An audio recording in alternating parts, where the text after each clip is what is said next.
एक मुल्क के बादशाह का ना आखिरी वक्त आया तो बादशाह ने ऐलान कर दिता कि मैं ना अपनी बादशाही का मालक अगों उन्होंने बनाना चाहना वा। इस मुल्क का बादशाह वो बनेगा जिहड़ा जो मैं फौत हो जावां तो मेरी कबर दे विच पहली रात गुजार के आवे।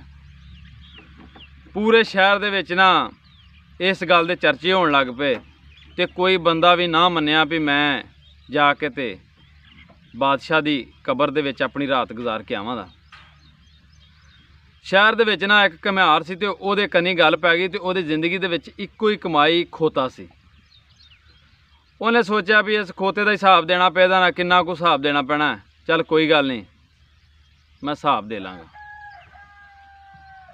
बादशाह अपनी वसीयत के मुताबिक जो फौत होया तो घमियार गया तो बादशाह की कबर दे विच पा के ते कबर उतों बंद कर दी गई।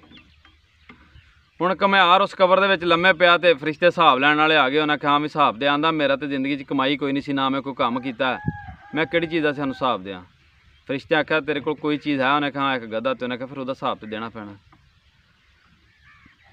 वो जदों हिसाब लैण लगे ना उन्हें उसका नामा माल खोलिया, खोल के तो उन्हें आख्या हाँ बई फलाने दिन तू गधे नूं अपने नूं खोते नूं भुखिया रखिया सी, पट्ठे निसण पाए, इवें गल है।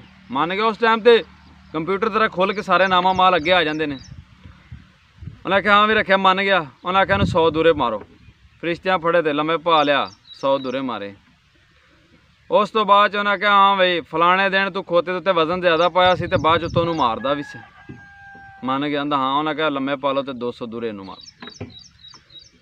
गल कादी रात सारी लंघ गई तो एक खोते का हिसाब ही लेंदे रहे फरिश्ते उहदे कोलों ते उहनूं दूरे पैंदे रहे।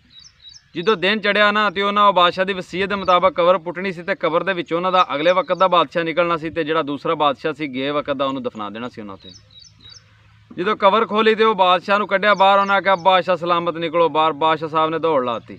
उन्हें कहा मैं कोई बादशाह नहीं, ना मैं तुहाडा बादशाह बनना। जो उन्हें हस पिया ना लोगों ने फड़ के पूछा, उन्हें कहा भी गल सानूं दस भी वजह की है। आंदा मेरे को जिंदगी दे विच एक खोता कमाई सी ते मैं उहदा हिसाब नहीं दे सकिया।